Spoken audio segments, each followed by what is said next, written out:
Hey everyone, strap in for a wild tale from a regular high school field trip that takes an unexpected turn at Walgreens, where mistaken identities collide with male Karen chaos. If you've ever wondered how a mistaken employee encounter could spiral into an epic showdown with sirens, screams, and shattered glass, you're about to find out. So, this happened when my high school class was taking a field trip to a historical landmark in our state. Obviously, we went to a store before we went back to school for candy and stuff. This Walgreens was huge, like Target size, so we had to go in the buddy system. My buddy and I separated as soon as the teacher left because we didn't know each other that well, and I was the quiet one. Anyways, she went to her friends, and I just wandered the store. Anyways, our school colors were red, black, and white, and we were told to wear school-related shirts, sweatshirts to show we were on a trip. I was in a black hoodie with our school's logo in white and red. Belly, not real name, was in a basic red t-shirt with the latest design on it to celebrate football, as well as her signature oversized fluffy brown jacket she wears every day. Anyways, I was walking down an aisle when I heard noise and looked behind me and saw some old man was shaking Belly by the arm asking her about a product. Belly looked like she was about 2. I cried, so I walked over and asked the man, "Excuse me, sir, where is your caretaker?" in a concerning tone. Both looked at me till the man said, "What?" I looked back and asked, "Who is supposed to take care of you? Are they around, or did you escape a psych ward?" Again in a worried tone. He then let go of Belly, and I did a slight gesture telling her to run, and she did. Now, I was 5.4, so not that tall for a sophomore girl, but still taller than Belly, who was the shortest in the class. This man was easily 5.8, but I have a little brother whom puberty did good on and is 6.3 at 13, no joke. So I was used to looking up at people. Anyways, he said, "Are you word Inge making fun of me?" in an, I'm guessing, intimidating tone. I've been told by a lot of people that I'm pretty jaded a lot. I don't know if that's a good or bad thing. I've never looked it up. But that day, I was tired, bored, and annoyed that I stopped my r/and Dark Fluff podcast to stop this guy from harassing my classmate. So I just looked at him blankly and walked away. He followed me to another part of the story, where then I turned around and in a loud voice said, "Look, if you don't stop following me, then I'm going to get an actual employee and ask them to get you off the property." He stood there, mouth open. Then furiously walked up to me. The toes of our shoes were literally touching.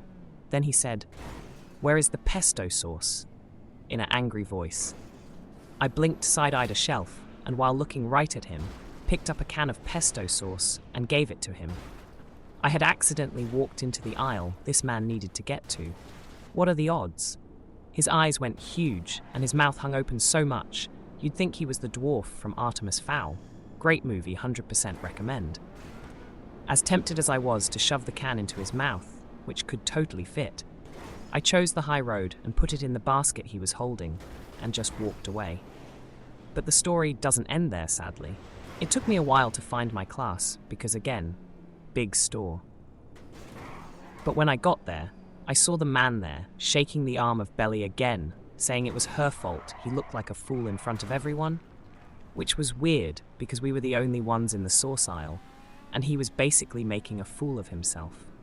This all happened in front of my class with the teacher trying to come between them, but the Karen pushed him off. So I walked over and said, "We really need to find your caretaker. I think your dementia is getting worse. It wasn't even 10 minutes ago I've told you she doesn't work here."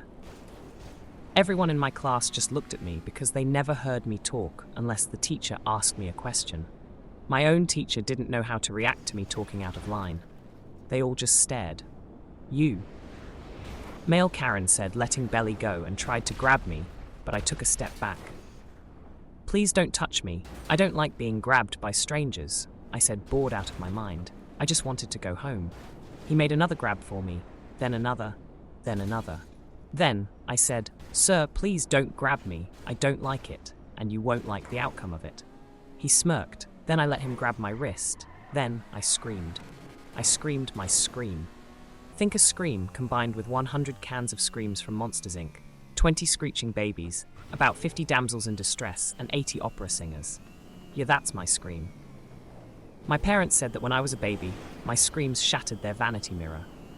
All my classmates were frozen because they had only heard me talk a few words before. They have never heard me scream. Also, the sight must have been weird for them because I stood there, looking like a kid in a boring museum, mouth open with the most ear-splitting scream.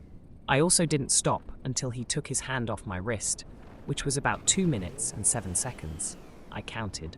But during that time, I've broken 6 vases on a nearby shelf, 8 of my classmates' glasses, cracked 2 phone cases, got the service dog in the store to howl, and even set off a car alarm outside. Personally, I didn't know I can do the car. At the end of the eternity, that was 2 min and 7 sec, I calmly said, "Thank you for letting me go. Please refrain from grabbing random 15-year-old girls without permission again, and we won't have this problem. Now, are you going to be a good boy and ask for an employee instead of little girls who happen to be wearing the same color shirt?" The Karen looked at me, then tried to run out of the store, but instead ran into 2 officers who got a call because apparently my scream activated an emergency lock in the alarm button under the cash register, which sends out emergency signals to the nearest police. The guy got charged with assault of minors and had to pay for all the stuff I broke. Lol. Anyways, I walked out of that store while putting one AirPod back in my ear to finish my podcast, while all my other classmates avoided me for the rest of the year. And that wraps up today's unbelievable story of mistaken identity and high-pitched heroics at Walgreens. If you've ever been mistaken for an employee when you didn't work somewhere, let us know in the comments. And don't forget to hit that like button and subscribe for more wild stories like this one.